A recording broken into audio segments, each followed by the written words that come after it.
Hi, I'm John Bailey, gemstone artist and founder of the International Faceting Academy. Welcome back to our training facility and welcome to the Faceting Academy video series on Facet Rough Ripoffs. I made this series because rough evaluation is a key part of faceting success, and because rough evaluation might begin with defending yourself against a variety of things that some rough dealers do to confuse, bamboozle, and outright defraud buyers like you and me. I want to save you some of the pain and expense that most faceters will suffer along their journey. In this series, I'm going to cover everything from blatant and simplistic frauds to some of the slicker, carny-like tricks used to manipulate and bamboozle buyers. I'm going to share some of the very painful and expensive experiences that I've had from buying useless junk grade rough to dropping $450 on a beautiful Nigerian aquamarine that wasn't aquamarine. In each case, I'm going to break down the shakedown as I've seen them through almost 20 years in the trade. I'm going to tell a few stories and show some examples. And in each segment, I'm going to reveal the tip-off to the rip-off, the clues that should tell you to walk away from a deal or maybe a dealer. Before we dive in, I want to set the stage a bit, because faceting artists occupy an interesting portion of a stone's journey from mine to pendant. Between the hole in the ground and the faceter, a stone might pass through the hands of many people from varied cultures and have varied levels of education, and who have various slang or ways of talking, often creatively optimistic ways of talking about the goods that they're moving. Then, between the faceter's bench and the customer's jewelry, a stone passes through the hands of other people also with diverse backgrounds, from goldsmiths and jewelers and appraisers, many of whom might have GIA-type training, to gem lab personnel who may have trade-specific certifications, in addition to degrees in hard sciences and expertise with scientific equipment like laser ablation spectrometers. These people speak in relatively consistent trade nomenclature, bounded by industry standards and often constrained by FTC regulations. The GIA-educated jeweler or appraiser might not know just how loose things might be on the rough side of the market, and the rough trader might have no idea, no grasp of just how exacting trade standards and legal requirements might be on the jeweler's side of the market. In my view, the work of the faceting artist is to shepherd the gemstone between those very different parts of the market, and that's the perspective I'm speaking from in this entire video series. The first episode of Facet Rough Ripoffs, we're going to talk about hoax gems, the fake out of fake outs, roughs you might hear referred to as serpent stones. We might call them vapor gems, or if you don't mind the pun, Elvis Rocks. As you might suspect, hoax gems are gems that don't even really exist, not past whatever cheap garbage the hoaxer uses as a stand-in for the Elvis the buyer thinks they're going to meet. This includes all sorts of supposedly magical crystals that have no actual crystal form, but do have many features diagnostic of man-made glass. They come in a convenient range of sizes and colors, and with mystical sounding names, usually names you won't find in any textbook on geology, crystallography, or gemology, or in any reputable trade publication, lab report, or appraisal. Catch that 6-item list, because you're going to see me refer to it over and over throughout this entire series. And that's because those are the places to find real references to real things of real value, recognized by people and regulators on the side of the industry where faceters need to have credibility. Vapor gems will often be glass, sometimes worked into the rough shapes of crystals, but just as often, the hoaxer doesn't even bother. Sometimes they're actual crystals of some common mineral, sometimes dyed. These things are passed off as Elvis in shorts, or Elvis in bell-bottoms, or even Elvis in a onesie with a golden cape. What they all have in common is that they're not Elvis. What the dealer is selling isn't even an Elvis impersonator, a fake Elvis. They're selling alien Elvis, something that never existed, ever. In every kind of Facet Rough Ripoff scam, there are two kinds of tip-off to the ripoff.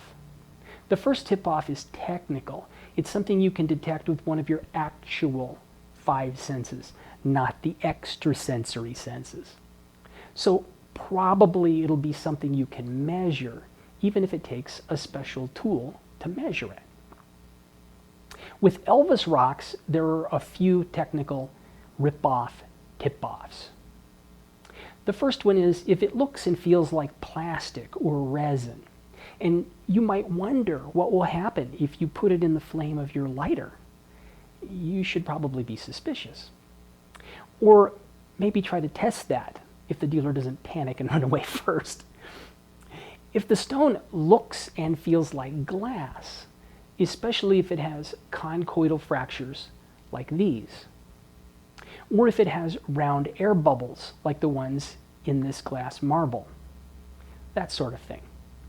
Be very suspicious of designer colors that don't look natural. Weird, unnatural looking colors are a clue that things aren't natural. Beware huge sizes, especially if they claim the stones are rare. Yeah, that's a standard palette. Slag glass is sold for landscaping in some pretty amazing sizes for landscaping use. A single bad rough purchase can easily lose you hundreds or even thousands of dollars. The more you learn, the more you can avoid those kinds of losses. To learn more, head over to facetingacademy.com. There's free educational content, faceting designs, tips, tricks, and training. You can sign up for our free newsletter to stay up to date on the newest stuff and opportunities to come to one of our live training events. Getting back to the Elvis Rocks. What could be better than scamming you for something you didn't order, never saw, and that probably never even existed? That's right. The scammer identifies someone in the business and just sends them an invoice, a request for money. Maybe they'll pay it without even noticing that they never heard of the scammer. Now, for the second kind of tip-off to the Elvis Rocks ripoff. These clues are in the context, claims, or behavior of the seller.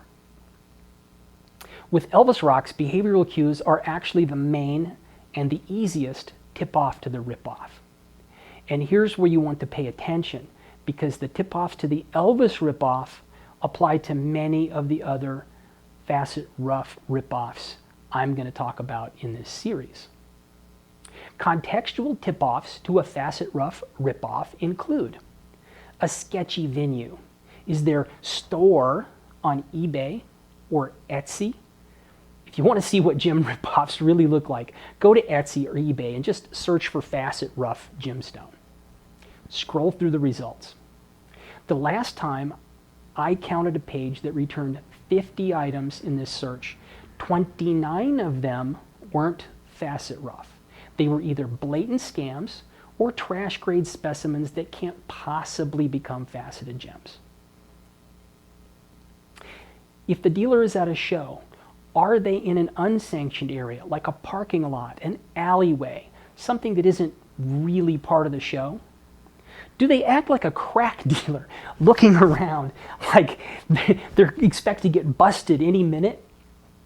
Do you really want to buy gemstones out of the trunk of a car? Are they selling rare and magical gems, maybe from a booth next to a pile of animal hides or woven grass baskets? Yeah, I've actually seen that at Tucson. Presentation tip-offs to the ripoff includes stuff like prices completely out of context for the venue and the display. Prices that are way too low for what they're claiming about the stones, or way too high relative to the venue, the display, and the people selling them. If they're making unbelievable claims about rarity, strange location of origin, Antarctica, or secret government sources, or maybe they got their stone from sacred ground, or even alleging alien origins. If they're alleging magical powers in the gems that they're selling, cures for cancer, warts, depression, hair loss, and snake bite, trust me, if there was a crystal that cured hair loss, I would have one. A big clue is if the person introducing Elvis can't name any Elvis tunes. And what I mean by that is everyone from the clerk selling shoes to the auto mechanic to the brain surgeon has a language unique to their job. And the fastest way that any of them notice an incompetent or a liar is if the person selling the thing has no vocabulary. If they don't know the language of the trade they're pretending to be part of, that's a huge clue. One version of the no vocabulary tip-off to the Facet Rough Ripoff is talking to customers in carny-like language, maybe ones that are made up to sound like real nomenclature used by people who are actually educated in the field. They might take technical or scientific sounding words, they might toss them in with some metaphysical or psychic, Reiki, pagan, voodoo, or even science fiction references and serve you up a nice jargon salad. Not only is all that stuff against every gem trade code of ethics, it's also against FTC regulations in what's known as Part 23. Those are the regulations that are supposed to protect you from fraud. Just remember, fake terminology probably equals fake stones. It absolutely equals either a fake expert or an actual expert trying to fake you out. Another example of this kind of thing might be someone selling 100% natural red obsidian crystal quartz points. Obsidian is amorphous, it's not a crystal, and it never naturally takes this form. And if someone wants you to give them money for rocks with extraordinary powers, or rocks from extraordinary locations, or rocks of extraordinary value, then it's reasonable for them to provide you with some extraordinary proof of those claims. They should have documentation from the fields of geology and crystallography and gemology. There should be some photos and videos of mining locations, of people digging it out of the ground, of it being separated from the matrix, of it being sawn and cobbed and graded. Mine run material of any gemstone isn't mostly facet grade. So if they're selling the facet grade stones, where's the low grade material? The crystal specimens, the cabochon grade stuff, the fish tank grade stuff. There should be some of that in evidence somewhere, or available to study or even purchase for study. There should be reports from credible laboratories with details of scientific analysis. Even when we have some of those things, that's no guarantee that we aren't still looking at some low-level cosplay. Google Tibetan Andesine and see what you learn from that. So we might buy sci-fi Elvis cosplay as an entertaining type of a thing, but not as an investment, not for my money. It's certainly not something I'd want to sell to someone else as an actual date with alien Elvis. Serpent stones are a real thing. I mean real in the sense of being a real scam, and one that some people actually fall for. They're often called Cobra pearls or Nagamani. They're supposed to cure snake bites and to have other supernatural powers. Really. You can buy one on eBay, advertised with a photo showing how they extracted it from the head of a cobra snake. And if you aren't squeamish about animal cruelty, you can search YouTube and find the hoax video that frame was taken from. The rest of this eBay ad claims the stone is for powerful black magic. Though you can get a prettier one on Etsy and for a fraction of the price, even if it doesn't come with a cruel, gory hoax video and no claims of powerful black magic. One of the important lessons of the Cobra pearl and the Andesine is that a few photos or YouTube videos don't really establish the value or even the existence of a certain thing. We want to check textbooks on geology, crystallography, or gemology. Or in the case of snake stones, maybe a book on veterinary medicine? But seriously, if you can't find lab reports or appraisal information or articles in reputable trade publications complete with results of detailed tests, the pendant that alien Elvis gave you is probably nonsense. Here's an Elvis Rocks example I found on the first page of a quick search on eBay for Facet Rough. The title is Rare Tanzanite Fire Celestial Monatomic Andara Crystal Arcturian Point. I bet you can't say that 5 times fast. I took 5 takes to get it right for this video. This clearly isn't Tanzanite, and calling it Tanzanite at all is a pretty clear violation of Part 23. I'm not going to use up time debunking every word of the Arcturian title. I will mention that monatomic is a term of chemistry, and it applies to usually gases. It means that the atoms aren't bound to each other, so it cannot possibly apply to a crystal.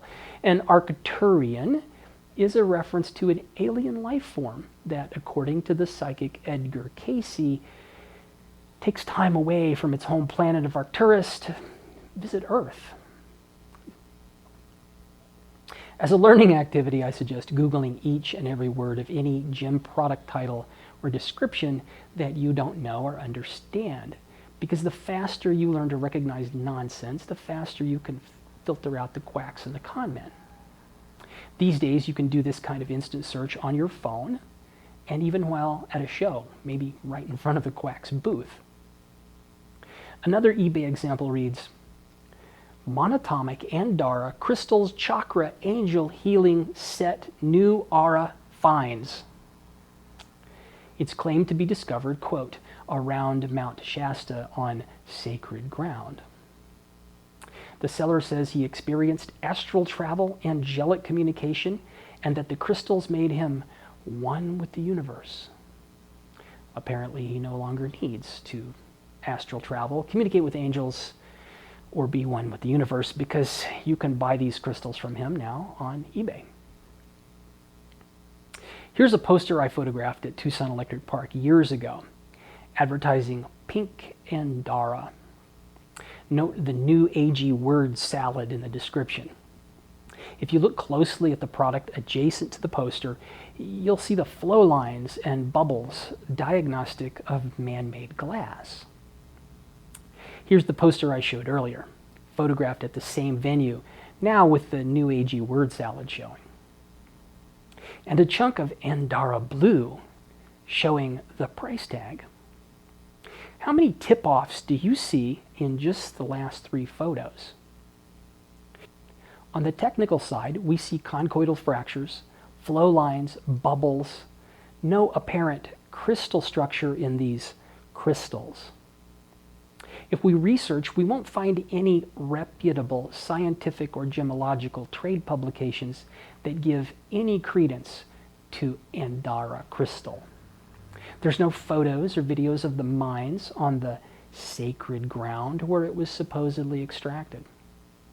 Do you think it could be defiling of sacred ground to extract magical extraterrestrial crystals to sell on eBay? These were presented on a plywood table in a dusty corner of an outdoor venue, and yes, right next door to some woven grass baskets. The price is a bit nutty for that context. The claims are magical to the point of being fruity. The descriptions are mystical, new agey word salad. Everything I've ever seen in person, represented as this sort of healing crystal, looks suspiciously like slag glass, which you can also buy truthfully labeled on eBay or at roadside rock shops. And this stuff, if you find pieces without too many bubbles, and if you adjust your designs for the low RI, they make some great showcase stones, like this almost 900 carat one I did several years ago. Next, there are these. Natural rare red quartz crystal wand point single terminated healing specimens. 3 are pictured, but the fine print says you only get 1. The terminations are clearly man-made, and the material clearly contains bubbles and flow lines. So not so natural, not so terminated, not so quartz, and I suspect not so healing. I've seen similar things around Tucson. They're very eye-catching color until you look closely enough to realize they're glass. And in reality, I wonder if they're an industrial toxic waste product, perhaps from some factory in China. Just an idea. There are so many Elvis Rocks online and at shows that I could go on for way too long, but I think you get the idea. Finally, the biggest of big red flags of Facet Rough Ripoffs, the #1 tip-off to a ripoff in the making, is one of the most obvious and easy that you can sometimes detect all the way from out in the hallway at a Tucson hotel show, or right there in the profile pictures on a dealer's Facebook feed. The #1 tip-off to the ripoff is the plastic halo. Someone spending bandwidth to advertise their supposed personal goodness rather than the provable merits of their actual goods. This comes in the form of religious regalia or their oh-so-woke open heart spirituality or some other new aging nonsense, or throwing themselves a parade to proclaim their charitable works in giving back or saving the children, noise that has nothing at all to do with business. Look, Penn and Teller don't use that much misdirection, and no honest professional in any trade needs that kind of ethical smokescreen. When someone starts burning business time by lighting that smoke bomb, consider stepping out for some fresh air rather than giving them your money. But at the very least, if you do buy something from someone who's doing that, remember to exercise extra due diligence on stone ID, stone quality, double check all the weights, and count your change twice. Remember the behavioral tip-offs to the Elvis Rocks ripoff, and remember those tip-offs are going to apply to most all the other scams as well. I hope you liked this video, and if you did, give us a thumbs up vote and subscribe below. Leave a comment about what was most useful or about your own experience with Facet Rough ripoffs. If you ask a question I might answer in a future video, I will try to answer where you ask it. Next time, I'm going to share the breakdown on the shakedown about some way too common rough gem switcheroos. In the meantime, head over to facetingacademy.com and sign up for our free newsletter. You'll get notices about new videos that come out. You can see articles and technical issues, tools, techniques, faceting designs, and sequencing videos. You'll also get some important information about personal and artistic success.